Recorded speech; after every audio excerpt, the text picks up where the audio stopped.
Hello student. आज अपन एमएसएट larva जो कि पेट्रोमाइजोन साइक्लोस्टोमेटा के अंदर आने वाले उनके लार्वा का नाम एमएसएट लार्वा है। तो उसकी क्या उसका महत्व क्या है, और महत्व के साथ साथ वैसे आपके टॉपिक जो सिलेबस के अंदर है वो उसका है इम्पोर्टेंस ऑफ एमएसएट लार्वा का महत्व। लेकिन अपन उस महत्व के साथ साथ सामान्य लक्षणों के बारे में भी बात करेंगे, जिससे कि आपको उसकी इम्पोर्टेंस पता चले। और इस अमेशट लार्वा के बारे में अपन पूर्व में भी कुछ जिक्र कर चुके हैं, यदि आपको याद हो तो। जहाँ पर अपन ने साइक्लोस्टोमेटा पढ़े थे, उनकी क्लासिफिकेशन, तो वहाँ पर अमेशट लार्वा का अपन ने जिक्र किया था, उसके बारे में कुछ पढ़ा भी, आपको पढ़ाया भी गया है। तो चलते हैं, पहले अपन इसके सामान्य लक्षण देखते हैं। इस डायग्राम में आपको ये अमेशट लार्वा जो कि पेट्रोमाइजन का होता है, और पेट्रोमाइजन को अपन लिम्प्रे कहते हैं या फिर लेंशियोलेट्स बोलते हैं, क्योंकि ये दोनों तरफ से नुकीला होता है, जो आप यहाँ डायग्राम में देख रहे हो बालाकार। तो ये सारे इसके ऑर्गन्स, इनके नाम लिखे हुए हैं जो आपको दिख रहे हैं इस डायग्राम के अंदर, जो कि पूर्व में भी आपको बताया जा चुका है, इसके बारे में जानकारी दी जा चुकी है। तो मैं नेक्स्ट स्लाइड लेता हूँ। Evolutionary significance of Hammershot larva. The larva stage formation of a primitive limprey is known as Hammershot larva. जो पूर्व में जो लिम्प्रे होती थी उसका, और अभी भी है, उसकी भी लार्वा को यही कहा जाता है। लेकिन जो प्रिमिटिव लिम्प्रे है, प्रिमिटिव फॉर्म उसकी, मतलब लिम्प्रे का जो पूर्व की फॉर्म, यानी कि लिम्प्रे एक एडल्ट फॉर्म है, और उसकी जो लार्वल स्टेज है, तो मतलब उसकी आदिम अवस्था, यानी कि उसकी पूर्व अवस्था, वयस्क अवस्था से पहले की जो अवस्था है, तो उसको क्या कहा जाता है? अमेशेट लार्वा कहा जाता है। It has many properties of ancient coordinates. तो इसके अंदर बहुत सारे ऐसे लक्षण हैं जो कि एंशिएट मतलब पूर्व जो कोऑर्डिनेट्स थे उनके अंदर देखने को मिलते थे। तो some properties of the vertebrate like dorsal nerve cord. तो कुछ ऐसे भी लक्षण हैं जो कि वर्टिब्रेट्स के जैसे हैं, जैसे नर्व कोड की उपस्थिति, primitive form of nerve system, प्राचीन प्रकार का तंत्रिका तंत्र, क्लॉम छिद्र, gill slits, notochords and brains with eye, और ब्रेन आँखों के साथ में। तो इस larva is actually Petromyzon fish. तो ये लार्वा क्या है? पेट्रोमाइजन फिश की जैसा होता है। तो Petromyzon is rather unpleasant animals. It life cycles include to quite different phases. तो ये भी अपन पहले जहाँ इसका क्लासिफिकेशन पढ़ा था, तो वहाँ आपने जिक्र किया था, जो लार्वल जो फेज़ है एमएशेट लार्वा का, वो क्या कि स्वच्छ जल में रहता है, और जब जैसे ही ये लार्वा मेटामॉर्फोसिस होके वयस्क में कन्वर्ट होता है, तो पेट्रोमाइजन जो फिशेज है वो मूव करके मेराइन जल में चली जाती है, और वहाँ पर इसकी फॉर्म भी चेंज हो जाती है, और वो पैरासिटिक रूप में आ जाती है, वो परजीवी के रूप में दूसरी फिशेज के ऊपर अपना जीवन यापन करती है। तो larval phases called ammocoete is a fresh water. तो जो लार्वा अवस्था है पेट्रोमाइजन की, उसको अमेशेट कहा जाता है, और ये स्वच्छ जल में रहती है और सेडेंट्री है, मतलब ज़्यादा मूव नहीं करती, एक जगह पर रहती है। फिल्टर फीडिंग है, जो भोजन को फिल्टर करके ग्रहण करती है। माइक्रोफेजेस जो ऑर्गेनिजम्स होते हैं, फाइटो प्लांक्टोन है या जो छोटे छोटे जीव हैं, तो उनको ये भोजन के रूप में ग्रहण करती है, और that is known as a lancelet or, ठीक है, of the lancelets. The adult fish live in the sea and is a parasitic on fishes. तो जो एडल्ट फॉर्म होता है इसका अमेशेट लार्वा, जो कि इसका पेट्रोमाइजन जो होता है वो क्या है? परजीवी होता है। The egg hatch in A about 3 weeks into A minor transplant larva का एमेशेट लार्वा। तो जब ये पेट्रोमाइजन के जो एग है वो हैच हो जाते हैं, और ये एक पारदर्शी लार्वा के रूप में इनका विकास होता है, और उसको लार्वा को अमेशेट लार्वा कहा जाता है। तो they are so radically different from their parents that they were originally described as a distinct genus ammocoetes. तो ये अपने पेरेंट्स से बिल्कुल अलग दिखाई देते हैं, और इनका जीनस का नाम भी अलग रखा गया है, अमोसिट्स। at first they are about 7 millimeter in length and stay in the nest. When about 50 long, they quit the nest and burrow in a mud and sand in quiet water. तो जब ये छोटे होते हैं शुरुआत में 7 मिलीमीटर के आसपास इनकी लंबाई होती है, तब ये क्या करते हैं, जो इनका उस मड के अंदर जो घोंसला बनाया होता है उसके अंदर ये रहते हैं, और उसके पश्चात जब ये बड़े हो जाते हैं और इनका आकार 15 मिलीमीटर तक लंबा हो जाता है, तो ये उस घोंसले को छोड़कर ये मड के अंदर बिल बना के और वहाँ रहते हैं और फिल्टर फीडिंग करते हैं और भोजन ग्रहण करते हैं. Each larva construct and inhibit, तो अपना ये उसका टनल जो निर्माण करते हैं, जो जमीन मड के अंदर मतलब मिट्टी के अंदर जो समुद्र के अंदर होती है, वो वी या यू शेप्ड का आकार का होता है. तो larval period last from 3 to 7 years.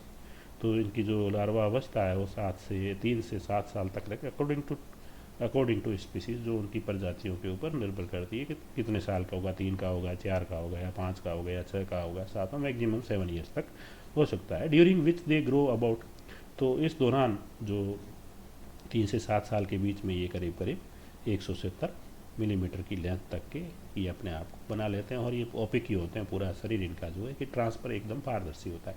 तो जब ये एग से हैच्ड होते हैं तो ये 7 के होते हैं, और जब ये एडल्ट हो जाते हैं तो ये करीब करीब 170 की लेंथ के हो जाते हैं. तो जो लार्वा अवस्था है वो कई सालों तक लार्वल फॉर्म्स में क्या कहते हैं, इस ये लार्वल फॉर्म्स में रहते हैं, और जो इनका लार्वा का अवस्था है वो कई सालों तक होती है, करीब करीब 3 to 7 years.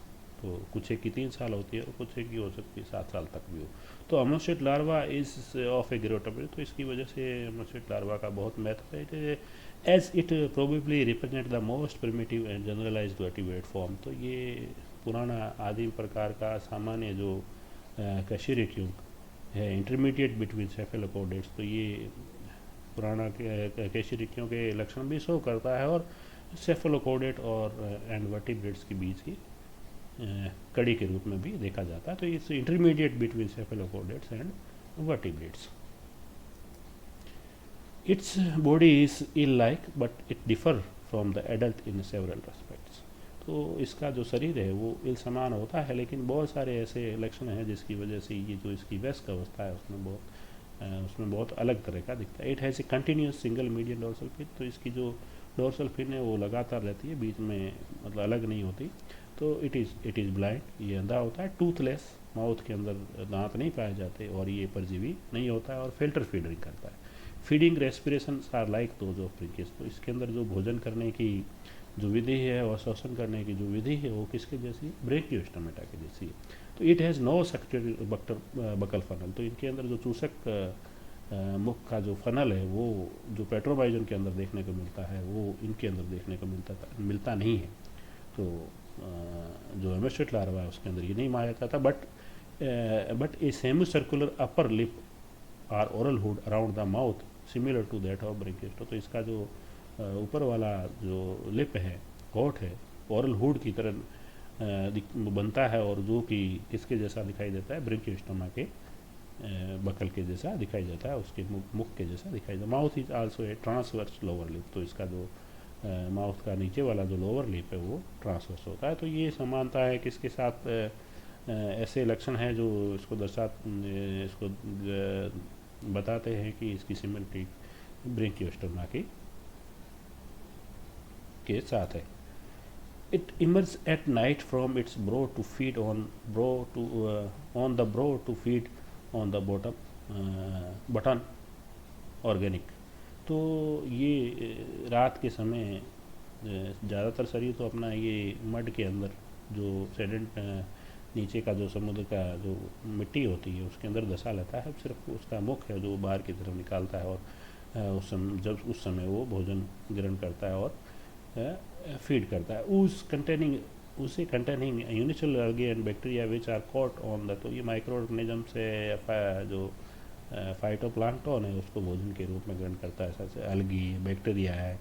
On the floor of pharynx mucus string secreted by the tubular intestine, तो जैसे ही वो उसको ग्रहण करता है तो वो जो म्यूकस है वो भी सीक्रेट करता है, जिससे ये उसको आसानी से पचाता भी है, और वो उसके साथ ये अटैच भी हो जाते हैं, चिपक जाते हैं. ये velum made of a pair of muscular flaps, तो इसकी वेलम है वो फ्लैप की मांसपेशीय फ्लैप की तरह कार्य करती है। Regulates the entry of water current, जो कि पानी को रेगुलेट्स करती है, पानी अंदर आए उसके इनटू द फेरिंग्स, फेरिंग्स की ग्रसनी के अंदर आए, which is continue posterior into the oesophagus, फिर यो ग्रसनी से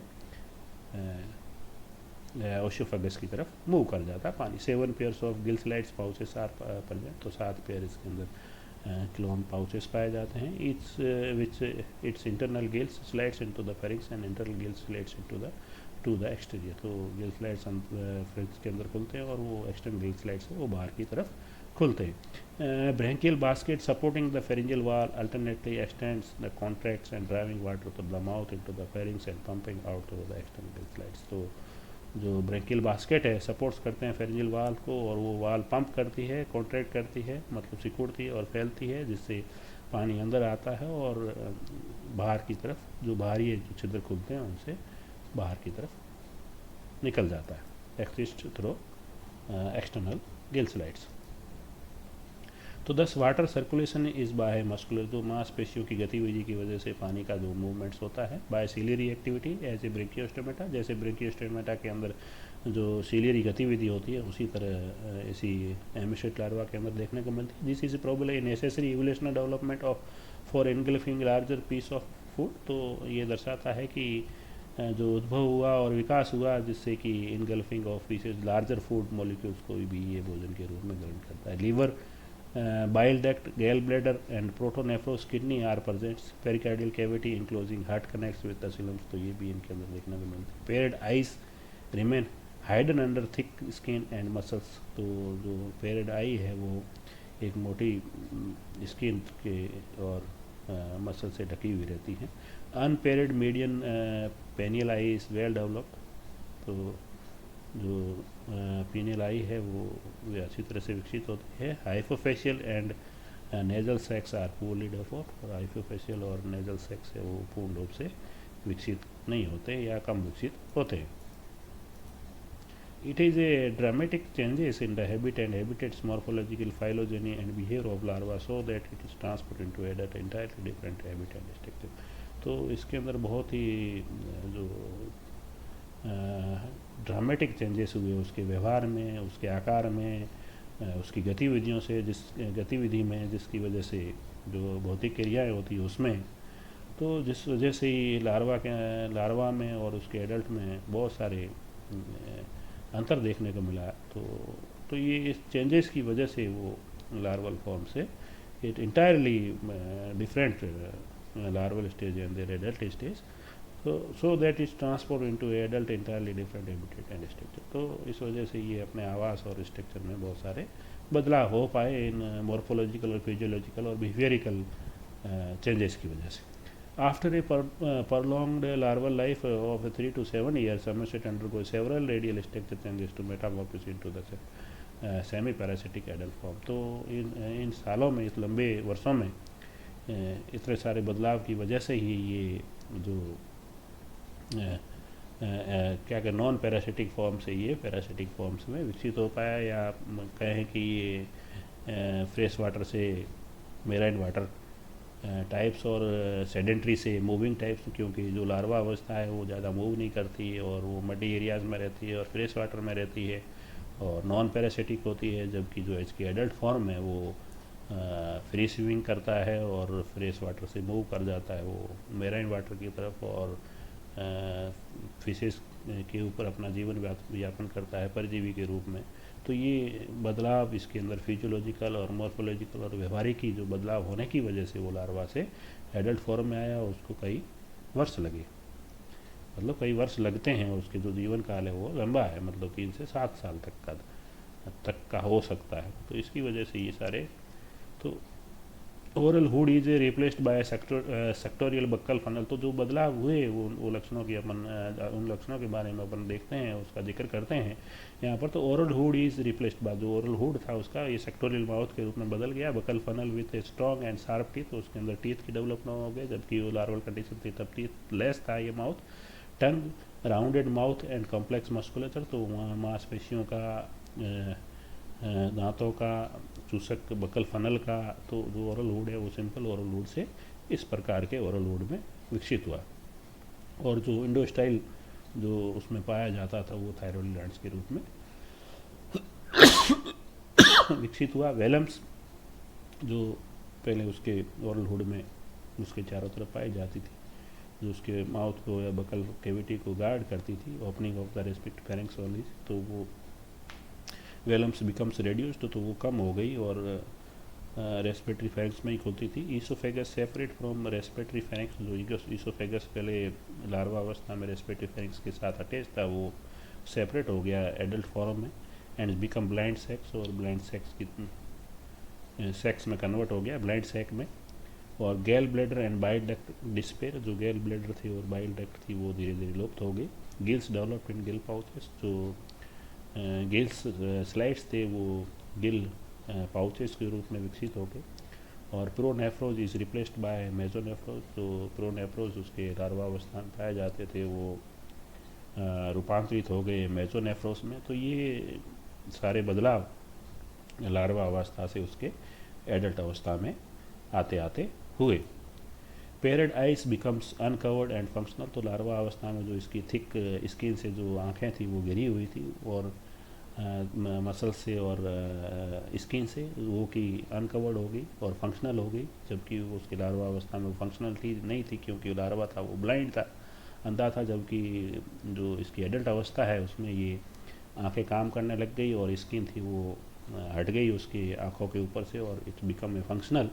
single medial nostril shift to the top of it, जो सिंगल मीडियल नॉस्ट्रिल था वो शिफ्ट हो गया उसके सर के टॉप की तरफ, ऊपर की तरफ। नेसो हाइपोफेजियल सेक्स ग्रो बैकवर्ड्स, तो नेसो हाइपोफेजियल जो सेक्स था वो ग्रो हो गया पीछे बैकवर्ड्स की तरफ। Nasal sacs become folded internally, और नेजल सेक्स अंदर की तरफ फोल्डेड हो गया। Continuous dorsal fin divided into two, तो जो डोर्सल फिन्स थी वो एक ही रूप में थी, तो यहाँ पर वो डिवाइड हो गई और दो रूप में हो गई। पेरिकार्डियल कैविटीज बिकम्स कंप्लीट, जो इसकी पेरिकार्डियल कैविटी जो इनकम्प्लीट थी लार्वा अवस्था में वो complete and cut off from the coelom, और सिलोम से अलग हो गई। Spinal cords becomes dorso ventrally flattened, तो स्पाइनल कॉर्ड्स थी वो ऊपर की तरफ से एकदम फ्लैटनेट हो गई। स्किन कलर चेंजेस, तो स्किन जो कलर था इसका वो ब्राउन से ग्रीनिश ब्राउन में हरा और हरे भूरे कलर में बदल गया, जब ये इसकी मेटामॉर्फोसिस लार्वा अवस्था की मेटामॉर्फोसिस होकर जब वो वैक्स अवस्था में रूपांतरित हुआ, तब यह वैक्स अवस्था में आया तब। तो after metamorphosis the young lamprey swims down to the sea where they remains for 3 to 4 years become reaching maturity, when they once again migrate to the stems are reversed to sperm and die, and gonads become mature at the time when adults returns reverse for the spawning। तो यहाँ पर इनकी अवस्था है कि जब ये larva अवस्था होती है तो जो लार्वा की ग्रोथ है वो फ्रेश वाटर में होती है, क्योंकि जब ये लेम्प्रे जो एडल्ट है ये तो एक लेइंग करने के लिए फ्रेश वाटर में आते हैं। तो जैसे ही लार्वा अवस्था विकसित हो जाती है और ये एडल्ट फॉर्म में कन्वर्ट हो जाते हैं, इतने बदलाव के बाद जो फिजियोलॉजिकल और इनके मॉर्फोलॉजिकल और एनाटॉमिकल जो और व्यवहारिक जो बदलाव हुए उसकी वजह से ये एडल्ट फॉर्म में कन्वर्ट हो जाता है। और एडल्ट फॉर्म में जब ये कन्वर्ट होता है तो एडल्ट फॉर्म है जो पेट्रोमाइजोन है वो फ्रीली स्विम करती है और वो फिर स्वच्छ जल से लवणीय जल के अंदर तरफ मूव कर जाती है। और जैसे ही वे वहाँ फीड करते हैं और लार्ज फिशेस के ऊपर अटैच रहते हैं जो पैरासाइट के रूप में, और उसके भोजन करने के बाद जब ये रिप्रोडक्शन करने के लिए या कि एग लेने के लिए तो ये वापस आ जाते हैं स्वच्छ जल की तरफ। तो ये the gonads become mature at the time when adults return to river for the spawning, जब इनके गोनेड्स पूर्ण रूप से विकसित हो जाते हैं तो जो वैक्स अवस्था है ये वापस नदियों की तरफ आने लगती है एग लेइंग के लिए।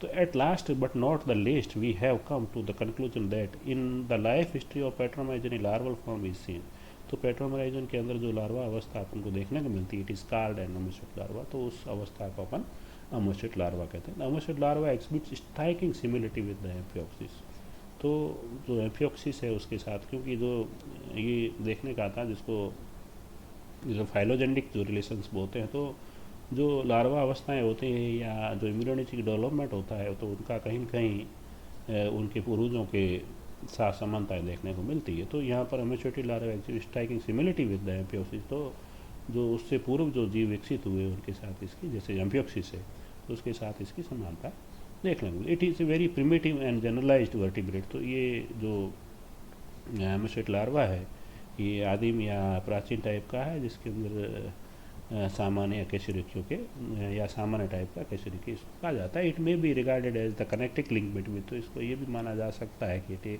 एम्फियोक्सिस और जो साइक्लोस्टोमेटा के उसके बीच की लिंक, कनेक्टिंग लिंक कहा जा सकता है, उसके बीच की कड़ी कहा जा सकता है एम्फियोक्सिस और साइक्लोस्टोमेटा के बीच की।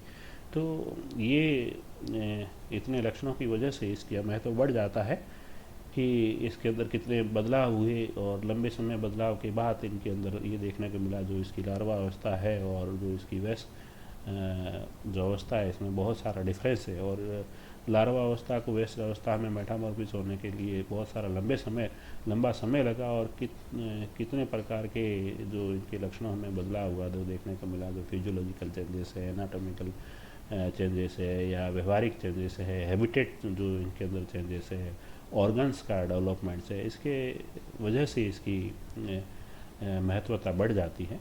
तो और कुछ ऐसे भी कैरेक्टर हैं वो ये दर्शाते हैं कि ये इससे पूर्व में जो विकसित हुए जैसे एम्फियोक्सिस है उसके साथ ही समानता दर्शाता है, तो इसलिए इसका महत्व बढ़ जाता है। तो आज अपने इसके इम्पोर्टेंस के जो इसके लक्षण हैं जिसकी वजह से इसका इम्पोर्टेंस बढ़ जाता है उसका आपने चर्चा की। Thank you.